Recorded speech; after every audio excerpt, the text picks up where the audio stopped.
Hello and welcome to Westerley Racing. This is the virtual racing 3.9. That means we're at the 9th race already in this, the 3rd season of the Westerley virtual racing on RGT. Tonight's race is a 10-mile straight TT on the official TT course of Waltham St.Lawrence. Unusual to have a TT in the Westerley. We don't often have those. It's more sort of crit racing, but it's going to be a quick TT. I'm Riley Harvey for Virtual Cycling News. I'm joined by Mike Lister and going live to Mike, who's also racing tonight. Hi Mike, how are you? Hi there Riley, hi there everyone, thanks for tuning in. Yep, I'm going to be riding this evening, taking on 2 laps of this Waltham St.Lawrence route.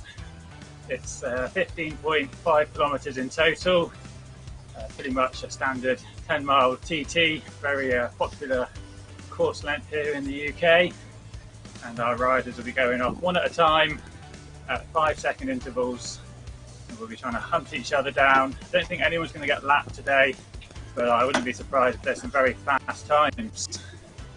Looks like we are going in a anti-clockwise direction. You can see there on the screen. Got a couple of tight corners, but it's fairly flat. There's not much elevation on this route today. I know you've been looking through the rider list, Riley. Anyone caught your eye? You've got a few favourites that you're going to be watching for this evening? Well, there's obviously yourself, Mike. Very talented rider. Well, I don't thank you, but I'm not. I'm just going to butt in because, yeah, TTs, I tend to fade quite badly. I'm not very good at pacing, so you might regret that comment later on.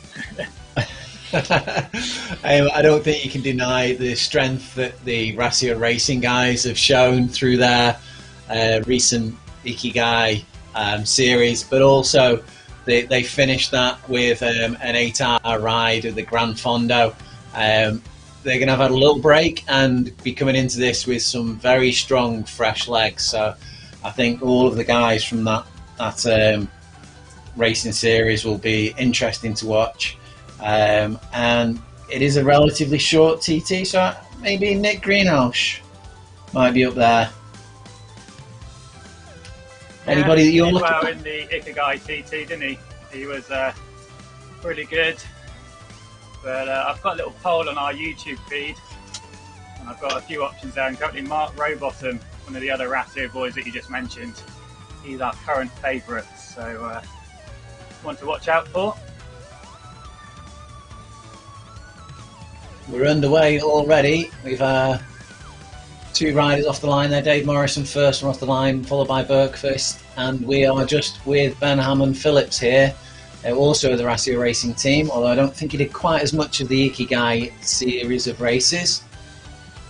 Dimitri Ross there, who'd also done a few of the Ikigai racing, and just behind him we can see James Melville, who's quite a strong all-round rider. He's pushing out 5.3 there. I think he's going to catch Dimitri Ross quite quickly. Well, I can see just down the list there, Casper Heiderdam. He's a very strong rider. We saw him in the Ikigai events, so I imagine he'll be doing very well this evening. See, Casper must have joined late because he wasn't in there when you asked me for my prediction tonight. But look at that, he's already overtaken and steamed past Ned Bowen. So Ned, we know, has got a few wins in this series already. He's much more of a crit specialist rather than a pure time trialist. But yeah, that really shows Casper's absolutely flying. He's going for it. He's up over 6 watts per kilo. Ned's no slouch. But Casper, you just see him already up the road. He's well into that red zone. Hopefully he's not gone out too hard. Not going to fade, but we shall see. One to keep an eye on. Yeah, we'll definitely have to keep an eye on Casper there. He's pushing out 420 watts. If I remember rightly, he was able to do that for good portions of all of the races that we saw him in. And I think he'll be able to stick at that throughout the whole ride. He's got a good high cadence there as well, which is usually good for if you can stick out that power at high cadence. In my experience, you can usually keep it going. Well, I've got about 45 seconds before my start time, so I'm just making sure that I'm not going to miss that. But yeah, 400 watts, that's a very good power output there from Heiderdam. That's not off the charts, shall we say, but yeah, let's keep an eye on him. You can see a few more riders. I'm just in the pair and just seeing them depart, so 20 seconds now, and I'm going to be trying to give this my all, so I'm not going to be commentating much today, I'm afraid. This one's going to be mostly on you. I've had a good coffee. I think I'll be able to manage this one, get through it. It's not going to be the longest I've commentated on, so you might have some ramblings coming out of me, but I'll keep chatting through.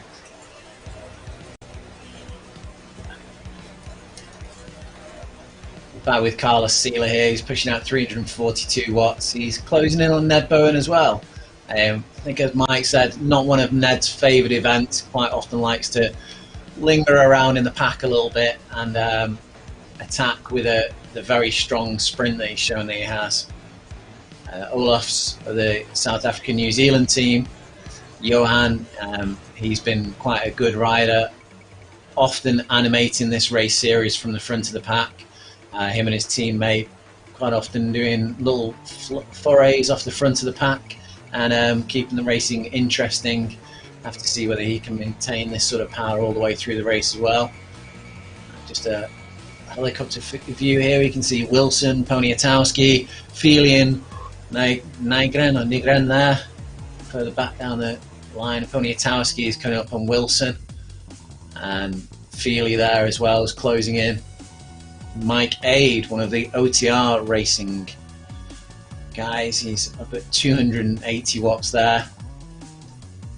Heart rate of 175. I think it'd be interesting to see with this TT racing with a sustained effort all the way through, what sort of heart rates people are putting out, whereas we see them quite often in the pack and they're enjoying the draft and being able to recover and then push.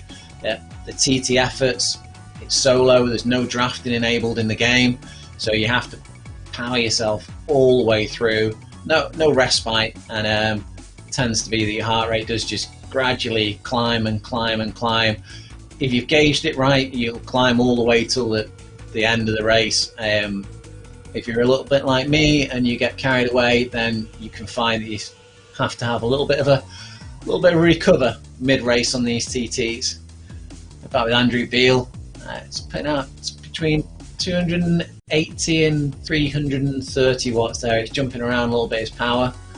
Not quite sure why he's doing that. It's no cadence meter enabled. You can see his heart rate there, 166. This is Ellis, David Ellis. He's putting out 320 watts, 310 watts ish there. Heart rate's a little bit lower than some of the other riders that we're seeing there, but he looks like he's being closed in on by Lorbecky there. Lorbecky's going red. Again, another thing to watch on these TTs, you've only got a 5-second distance between the man in front of you and yourself when you set off. It can be very tempting to try and close down that distance too quickly. You can put in matches and you can go too soon thinking you're going to catch that man, and occasionally you do think you're going to get the draft when you get to them, because in a mental way you're still seeing that as a target. Get to the back of that rider, hook on, get the old bungee cord attached and have a breather, but when you get to them there's no draft, there's no respite, and all of a sudden you're hitting the red and you're starting to fade. Kevin Unsworth here coming up on Lorbecky. He's keeping the distance solid there. He's putting out a good solid power at 360 watts there, and Wouter Claes just behind him. Wouter has been very strong in the Ikigai series, very strong in the Omnium that we had during that, and he just seems to be pegging back slowly here on Kevin Unsworth. Kevin's upped his power a little bit there. Wouter Claes, very strong rider. He's putting out 350 watts there. I have a feeling there's something wrong with his heart rate monitor there. 39. I think we might have a small technical there. It could be that he's waiting for his the sweat to get the contacts correctly connected on that one, to get good contact on his chest. And just coming through on the halfway banner, that'll be the halfway of the first lap, not halfway of the entire event. We did 2 laps of this course to make up to 10 miles, 15.6 kilometers. And here's Kruger, the other of the Johan Olaf's partner in crime, the South African New Zealand team. He's coming through at 360 watts there. The speed is 35 kilometers per hour. This is David Buckley. He's got WCC there, his team name. It's 300 watts there, he was pushing up momentarily. It does look like he's just closing in on Kruger there, also of the South African New Zealand team.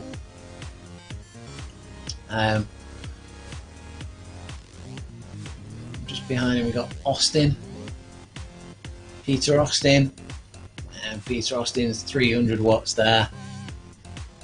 I think we're just on a slight climb here as we're going up through the course. It is a fairly flat course all the way through, but there is, just in the middle of the lap, there is a little bit of a climb.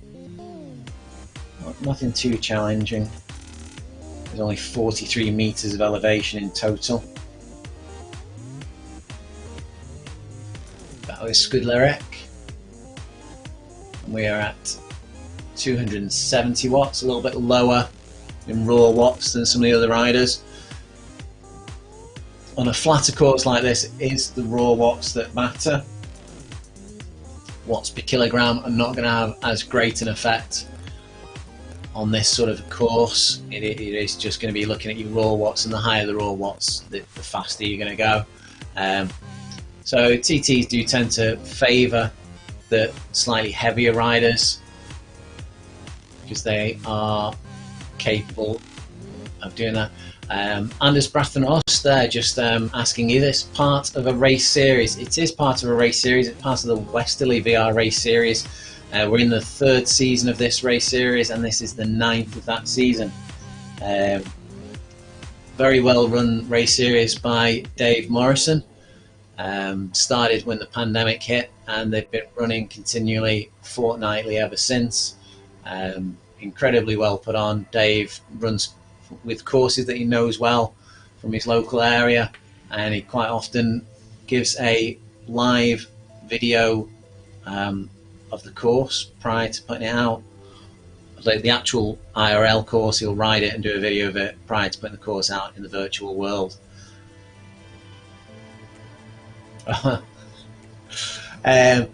So yeah, so the standings, if you go to RGTDB, they are linked as races. I'm just going to have to check for you. Not sure if they're actually down as a series on there.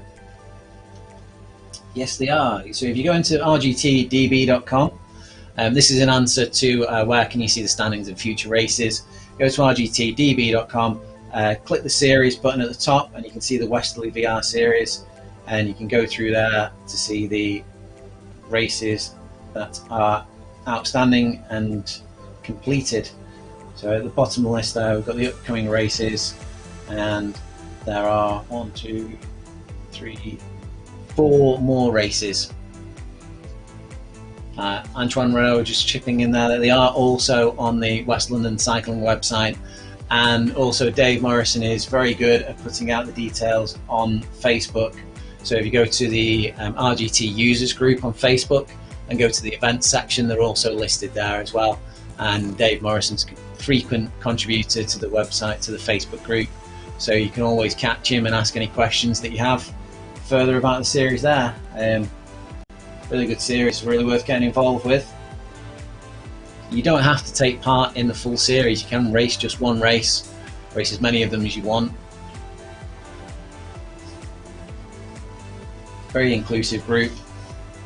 You won't be penalised just for racing one. You're welcome to join in. But with Rob Miller pushing out 318 watts there, and we've got Nick Greenhouse just behind him, who was my pick before Casper Heiderdam shot off into the distance. And just behind Nick there, we can see our Mike in the distance. Is he closing on Nick? Nick's putting out 350 watts there. Nice steady heart rate at 152. Just coming down slightly on the descent, so I think he's having a slight breather there. Mike's putting out 350 watts there. Just ease that back a little bit.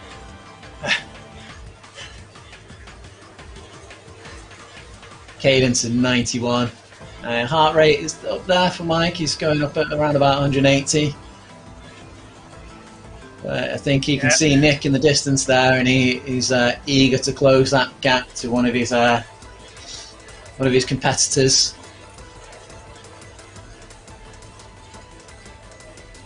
A little bit of rivalry between Mike and Nick. A little bit of rivalry between Mike and everybody. You can see Nick's just passed in front of his rider there in front of him, Scudler, I think it was. Now back with Francois Riker. Francois has been a frequent rider on the platform. Had a little bit of a break for summer, but I believe his weather in Belgium's not treating him too well at the moment, so he's back doing a little bit of virtual racing. He's got a power there of 335, cadence of 82. Unusual to see Francois in the flatter TTs. He is usually more favouring the courses with a bit of elevation, and he does like to climb. Speed there of 40 kilometers per hour. He's in his red zone. I think he's brought a little bit of fitness from his road racing out into the virtual world. And Antoine Renault commenting there, it's a nice turnout as always on the Westerley races. And yeah, there's always a good bit of competition. There's a nice number of riders. As I say, Dave puts in a lot of time and effort, and keeping communication open with racers over their own club website, but also Facebook, and putting details out on RGTDB as well. So there's a lot of access for riders to find the links to get involved. Francois just letting on there to another rider, and he's closing in rapidly on Mike there. Back up with Bergqvist here.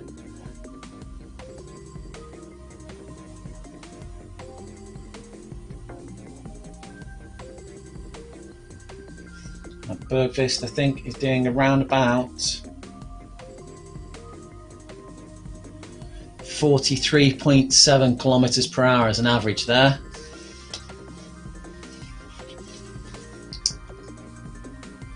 Which is not a slouch speed at all.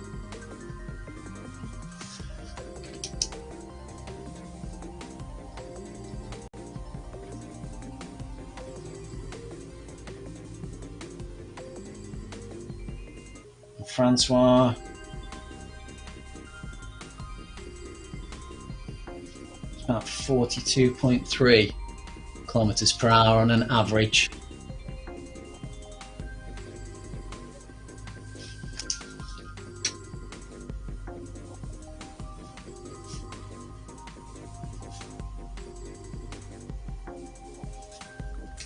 Back up with Rob Miller now.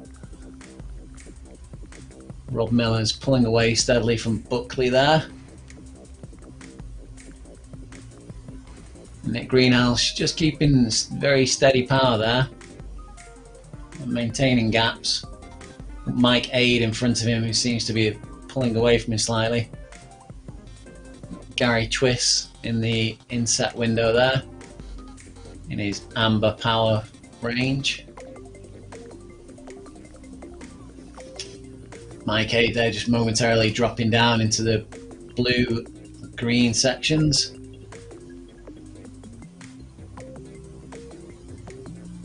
Mike's power is bouncing around a little bit there. He's not keeping it too steady. I'm not sure what that reason is for that, whether he's having a little bit of trouble with his gearing, or whether he's potentially gone out a little bit too hot there. And Nick's just closed the gap on him. It's gone down from 90 metres very quickly to closed on Mike 8 there. And you can still see as we pass him, his power is bouncing around all over the place there. any number of reasons for either physical issues as well as perhaps some technical issues. I'll maybe find out about that after the race. Austin here coming through, 275 watts. He's approaching the middle of his second lap, 5 kilometers remaining.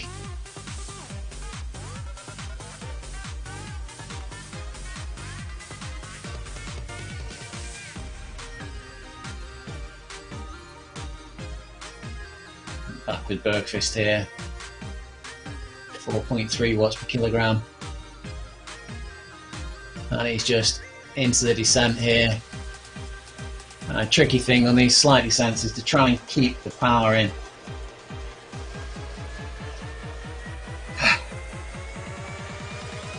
All the way down. It's not a steep enough descent to just freewheel it and let gravity do the work. You need to keep hitting it all the way through this.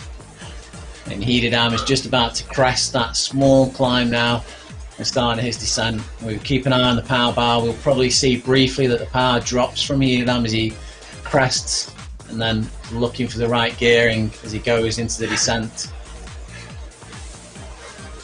Got his power there at 300, dropped slightly from where we saw him at the beginning of the race. So he's back up into the red zone now. Mic on camera.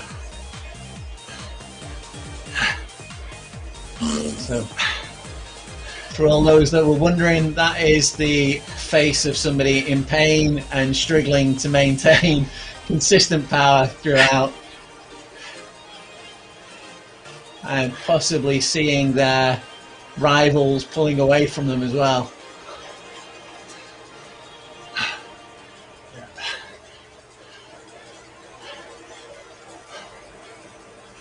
Ned Bowen there with only 3 kilometers left to go.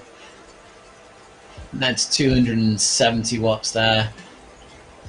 Woods Clace just cresting on that small climb, and he's down to 3.1 kilometers to go. He's got Ned Bowen in front of him with 105 meters. Kevin Unsworth, 280 watts. Again, just coming up on the crest of this climb, and then we've got Lightfuss, Eric Lightfuss, 215 watts there,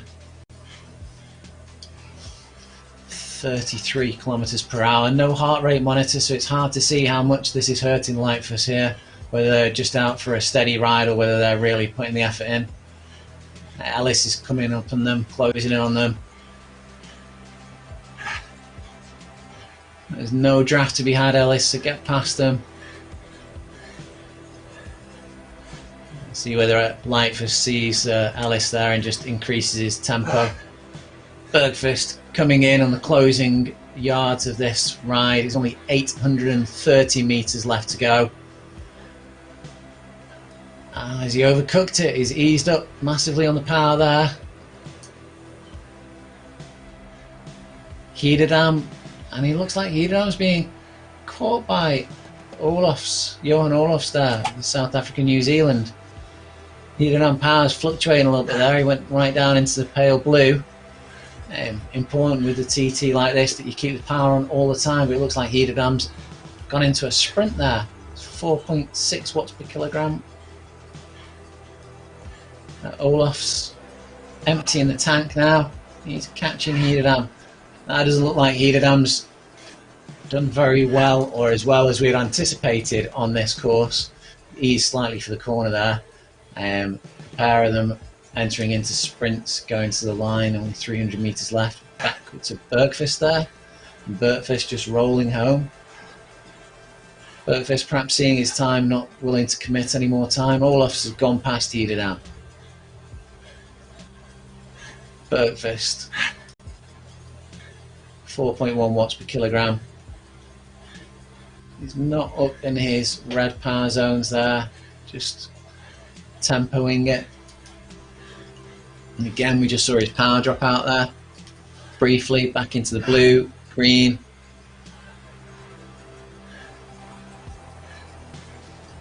3.6 watts per kilogram.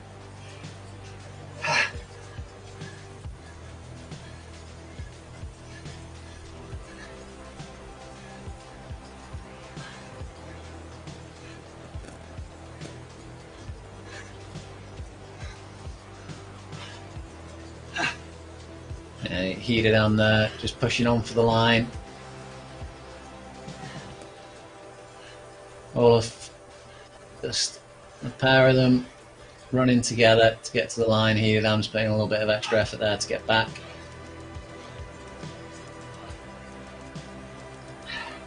And just Heron unable to start this race for some reason. Seeing Garwood coming up on the line now.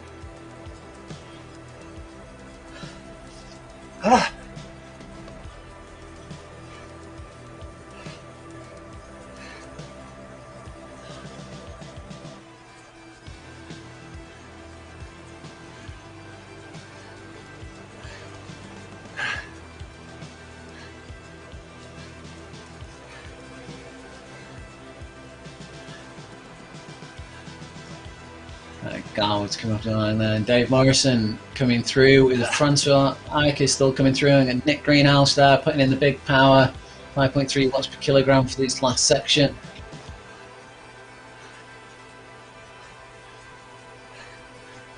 We see Kruger, and that's Christoph Contant from the pedalers that we've not seen for a little while. We saw him going past some of the riders, but we've not gone in on him. We see Kruger, the other rider from the South African New Zealand's Content from the pedalers team, comes through.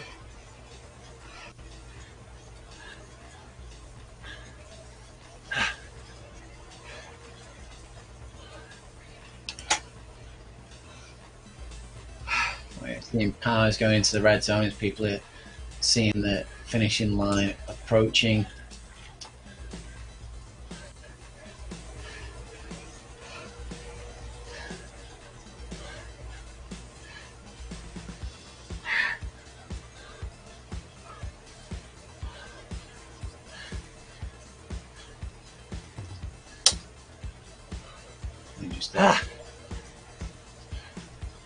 Message from Falt Levy and from Mike, a personal message there saying, "Go Mike, you've got to put it all on the line. You're being watched, Mike."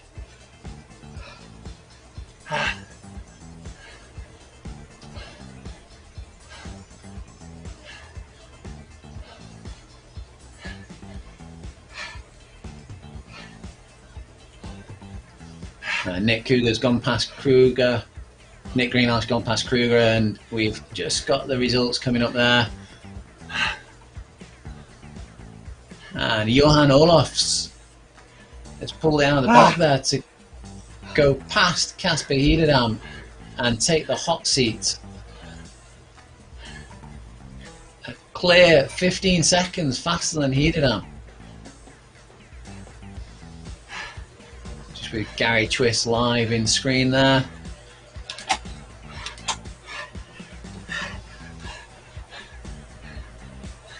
You can hear that Mike's approaching the finish line there. I can tell from the noises that he's just gone over the line.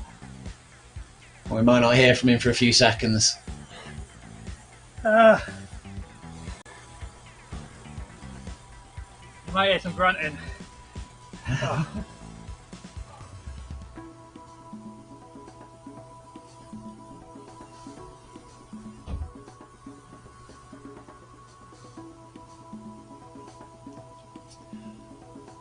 With Wilson here, 36.9 kilometers per hour.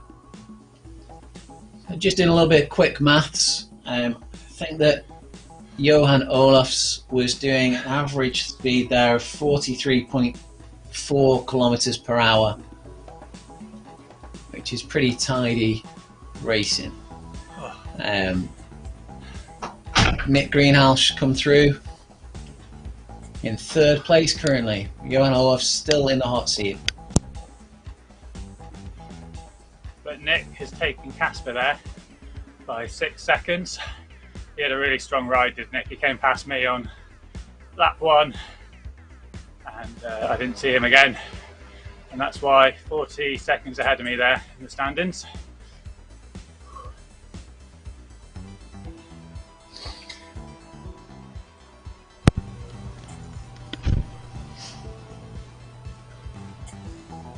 Mark Robot I and saw Mike lots of good- Shout. Oh yeah, where is he? He's coming in 12th currently. Oh. I beat my prediction. I'll take that.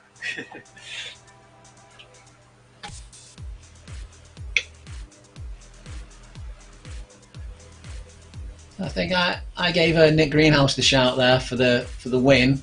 So he's come in 3rd. He's on the podium. I think that's better than your rider did.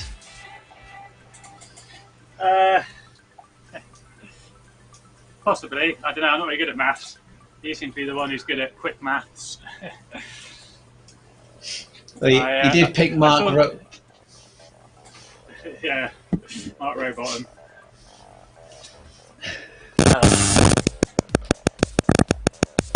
I saw lots of comments on the Olympic TT from some of the riders and some of the people watching it saying, if you're not hurting, you're not going hard enough. Or just a balance. If it feels easy, it is. If it feels hard, you're going to blow up. It's finding that sweet spot in between. Yeah, very difficult race in the TT. And just by with Gary Twist now. He's coming in with his speed at the moment 36 kilometers per hour. So I did get my numbers slightly the wrong way around. I was a bit excited, I think. I was a bit stronger on the first half than I was on the second half. Was not hanging on. I wasn't dying completely, but yeah, second lap was tough. I think I averaged around about 335 watts for the whole race there. But I was a bit quicker on the first lap compared to the second lap. There's folks there again in the comments. If the TT doesn't hurt like hell in the end, you've gone too easy. Likewise, if you can still sprint to the line, you've gone too easy. So I think I managed to get up to 450 watts as I approached the line. So not close to my normal sprint. So hopefully that meant that I left enough out on the course. Yeah, there's seems like there's too many ways to go too easy in a TT. I'm always blown by the end, blown by the middle, and then hanging on. So.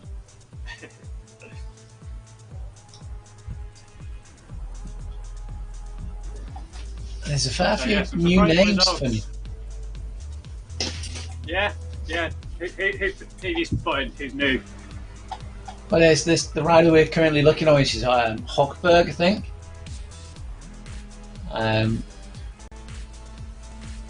Yeah, American rider is that.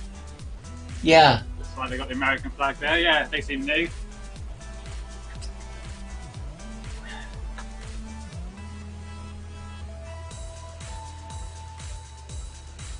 Eagle Cops on the YouTube stream, just saying good luck to everybody. Wish he could be riding. Not sure where he is, but he's a very strong rider. So I'm sure if he was riding, he would have knocked me down the place. But yeah, it'd be good to see Igor back out on the virtual road soon. Yeah, he's a fantastic rider, Igor. I see a lot more of his back wheel than he sees of mine. When he's lapping you, of course. Yeah. But yeah, he's a several-time amateur world champion, is Igor. It just shows the quality of some of the riders, you know, that we're racing against week in, week out, being a virtual platform, riders from all over the world. You just don't quite know who you're up against, do you? But yeah, there's some real talents on here. And Igor is certainly one of those riders, but it does make you lift your game when you're racing them. So I certainly don't resent having to race him, because I know he helps me take myself up another level. See, hearing this information from you makes me feel a little bit better about getting dropped by him every time. Just a quick word there. It's the rider that we were talking about before is Emily Hochberg. I don't know whether they're intentionally riding as a male avatar, but if you go into the, I know that some ladies would rather ride as a male avatar to avoid any unwanted communication, shall we say. But if you do go into the equipment, you can choose your avatar in RGT, and there's a few different male and female avatars to go through, as well as the umpteen different kits that you can choose, and a wide selection of bikes. It is all aesthetic for the bikes and the kit, but it makes your rider individual to you, and also if you're part of a team, you can all choose the same team kit, and it does help quite a bit when you're in the heat of a battle, when you're racing hard, to see if it's a friendly wheel up in front of you, and one that you should be letting go or perhaps helping to make a break, or whether it's somebody that you need to chase down. It can help having that kit.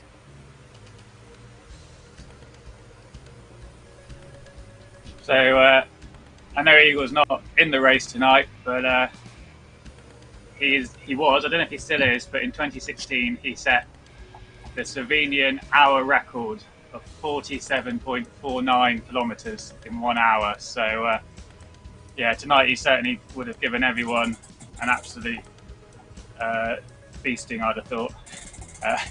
In international language, he would have beaten us all by quite a margin. But let's have a look at who we did have in the race tonight. Still got Lewis Ridge here. Great to see him still coming around. He's got about a kilometre to go. So yeah, let's whilst we're watching Lewis come round, let's round out the top 10. So Mike Lister, top 10. I should be doing better at TTs. I need to work on that, but happy with that. Then Marcus Garwood, good performance by him in 9th. Matthias Bergqvist in 8th. Christoph Contant up ahead of the team in 7th. Was in 6th place. And into the top 5, very strong ride there by Francois Eicher. We discussed him a little bit in the live stream there, the Belgian rider. Casper Heiderdam, 15 seconds off the winning time and 5 seconds off of the leaderboard. And then Nick Greenough, Riley's pick for the night, in 3rd place, taking the bronze medal. Jakob Skoskar, look at that, incredibly close, 2.27 seconds off the top step. So Jakob taking our silver medal, and Johan Olofs of the South Africa New Zealand team, 28 seconds, the only rider to go under 22 seconds, 4.5 watts per kilo. We saw him on the live stream. We saw him averaging roundabout, it was about 400 watts, I think we saw, didn't we, Riley, when we were following him? Very strong effort there, and overtaking them in the closing kilometre. But pretty close in the end between those top 2. Some slightly big gaps to go down. And this will be glad to be finished, and some of them possibly setting some 20-minute PBs. So we might see some FTP boosts this evening. We'll have to look at the chat later on. People always commenting on their Strava feeds and in the Discord channel. So please join us on those. We have got the link in our YouTube description. So that's the last ride around. I'm going to hand over to Riley, as always, for a final summing up. Thought you did a great job describing the action tonight, Riley. I was listening in whilst I was keeping my head down, so thanks for keeping us all entertained whilst I was suffering this evening. So your final thoughts then. I'll catch you all next time. Cheers, everyone. No problem, Mike. It was nice to have an evening where I wasn't feeling bad because you were racing and commentating at the same time.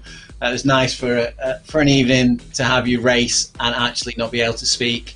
So that made me feel slightly better about myself, and also finding out that Igor Kops has got quite a lot of talent to his name, and that's the reason why he drops me. Nothing to do with my riding skill and finesse.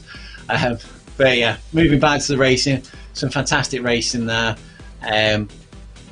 Always a little bit difficult on the TT to try and keep a track until the times start coming in and we can start to see the rankings coming through.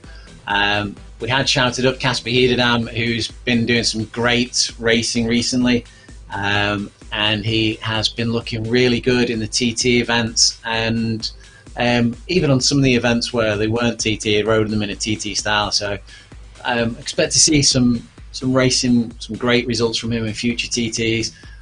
Johan Olaf's great riding, and all of the riders, great riding by everyone. Just looking forward to the future. We've got Westerley again in 2 weeks' time, and just coming up soon in the 30th to the 3rd of September, there's a quick little event that people might have seen being mentioned in the Giro d'Europa. So just keep your calendars free for that event during that period. And just like to say a quick one, if you are watching on Facebook, if you could like and follow the page from the ZMS live stream, and if you're watching on YouTube, if you could like and subscribe, hit the notification buttons on both those. You'll be alerted to any streams that we do in the future, and any videos and information that we put out, you'll get a notification of it. Recently did a video with Jeff Rooney, who's about to undertake a 12-hour furthest distance cycled on a virtual platform record attempt on RGT, which is a group ride attempt. He's going to ride it 12 hours. He's in a convention center doing it live, but anyone on RGT throughout the whole RGT world can use the event link and join in and do a few miles with Jeff. Give him a little bit of a virtual pat on the shoulder and give him some encouragement to get that record, which is not going to be an easy feat by any means, but he's put a lot of time and effort into it. And if you catch up with the video on the VCN YouTube channel, you'll see me having a chat with him and going through some of the difficulties that he's had to get to this point. Look forward to seeing you soon in the next stream, and catch up on some of the videos that we've done in the past on ZMS live stream. Check out estv.co, where these streams are pushed to as well, which you can pick up on your virtual TV, on your TV apps, on your Android boxes. I think I've done enough waffling for tonight. Speak to you next time. Take care.